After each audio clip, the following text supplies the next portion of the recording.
Hey everyone, Tyler Edwards here. Today we're going to be taking a look at the Amaran F22c. It's a 2x2 RGBWW flexible LED light, which is one of 4 new flexible LED lights offered by Amaran. So you have F22c and 21c, so they got a 2x2 and a 2x1. And then you have bicolor variants of that as well, the F22X and the F21X.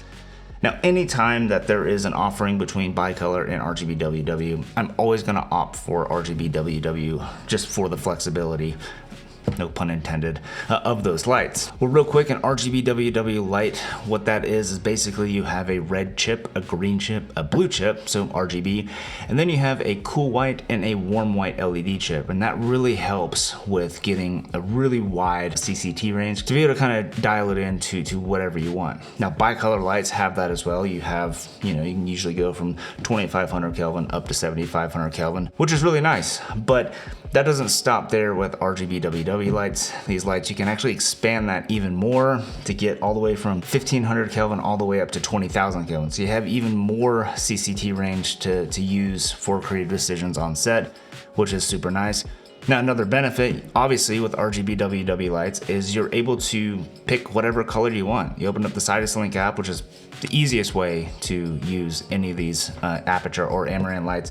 You can open up Sidus Link app and then go to the color wheel, color tab, pick whatever color that you want. And that's really helpful for adding color contrast or just creative lighting decisions inside, whatever the case may be. It's just nice to have that ability in your fixtures. But I would say the biggest advantage to these RGBWW lights is the fact that you can dial in the green or magenta shift to match other fixtures or whatever the case may be on set. And this is really important because say you're on set and you're using a different light, either as a fill or a hair light or something like that. And I've run into this a number of times where I had just a bicolor light and there's such a heavy green shift to it that if I didn't have, at the time it was just the Nova what I was using, if I didn't have that, there was a nasty looking green light coming from above because we use this as a hair light. But with the Nova being RGBWW, I was able to just crank up to, I think I almost went a full stop. It was like 0.8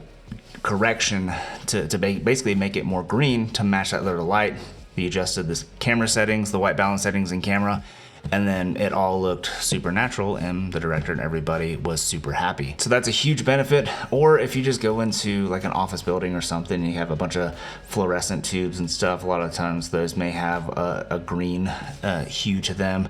So you can just match all of your RGBWW lights to those fluorescent fixtures so that everything looks nice and neutral and looking natural. So having that green magenta shift is such a bonus, and it's not really talked about a lot in these like the YouTube lighting reviews, but that feature alone has saved my tail so many times on set to the point where there's a bicolor and RGBWW version of a light, I'm always gonna go for the RGBWW light just for that reason alone.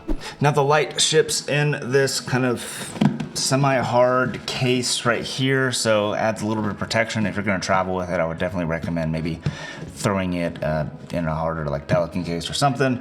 But it's got this kit here, comes all nice and organized, and in it you get some diffusion material, your power supply and control box, and some mounting hardware, and then you get a softbox with it as well, and then you get a grid to kind of control the spill of the light and all that kind of good stuff. So definitely a lot packed into this case, which is nice. So you kind of have like an all-in-one package, so pretty much all you need is a light stand to kind of get up and running and start using this light. Now the F22c is a super versatile light. It's a soft LED panel, so kind of like the Nova P300C, so it is a soft quality light and can be used as a key light, which is what I've been using this whole video. I've been using the F22c as my key light, and it's doing a fantastic job. Nice soft quality light, but it goes even beyond that. You're able to use it in so many more applications, even more applications than with the Nova P300C. So think of like booming it overhead to get like a round table discussion. And hopefully in the future, I don't know if they have that right now, but kind of getting like a diffusion material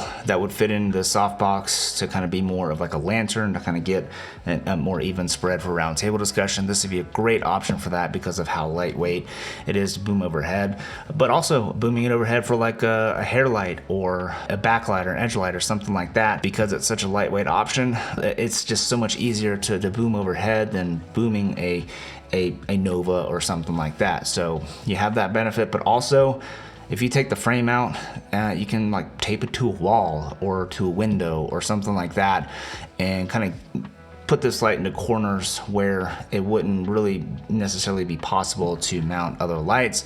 Say you want to have you got a really wide frame and you don't want to have any stands in the frame, or whatever the case may be.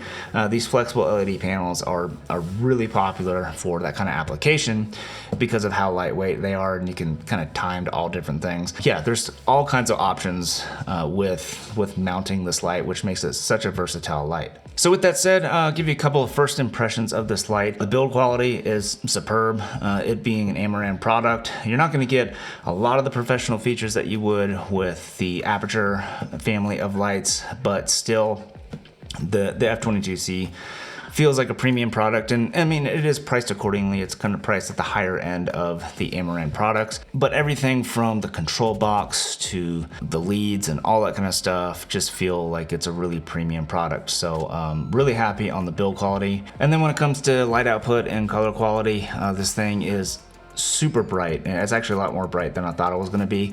And then color quality, I mean, you basically you got the same LED technology as found in the Aputure Nova P300C, so color quality is going to be right on par with that. So yeah, just really good. Now that said, there are two things about this light that I feel like hopefully could be improved upon, or something. One of them is kind of mitigatable, but the first one is the control box, and that's the fan noise in it. And the fan is pretty loud, but the lead cable is pretty long, so I'm using it right now, and I was able to just kind of back it away and put it on a different light stand a little further away, about 5 feet away from the light. So it's away from the microphone, so that's kind of mitigatable. So not a huge deal, but definitely something that you should know before bringing it on set. And the other thing that I've noticed, and this is a little bit bigger of a deal, and it has to do with the mounting bracket to be able to use on a light stand. I have found that I just wish the arms were a little bit longer, because I found that if you've got it at an angle like what I've got right now, and you got to move the light, pick up the light and put the light stand down, it's really easy for the arms to fall out of the mounting slots on the bottom, so the light will kind of fall like that. And I've done it enough times to where it's kind of become an issue for me. So I just wish the mounting arms were just a little bit longer to kind of hold that thing into place even more, just to feel a little bit more secure. Because otherwise, I think I might like put a wrap of gaff tape or something like that to kind of keep it a little bit more snug. Because that's the last thing you want to do on set, is kind of moving this thing around and, you know, having the light falling off its mounting hardware. That would not look so great on set. It would be kind of embarrassing and not look super professional. Now, it could be user error. Totally could be user error. I've mounted this, basically mounted the mounting frame pretty much every way that you can on the light, and I've gotten the same result. So I'm not sure what's going on, but maybe it's user error, and if it is, just let me know in the comments or shoot me an email or something like that, and I would love to be corrected.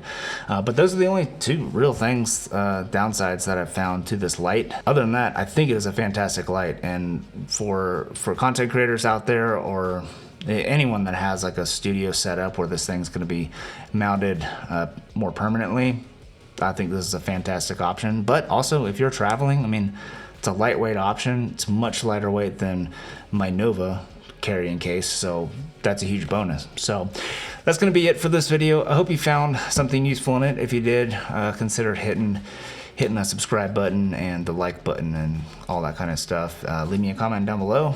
Let me know if you have this light and what your thoughts are on it. And yeah, I'm going to sign off. Appreciate you watching, and hope to see you in the next one. Peace.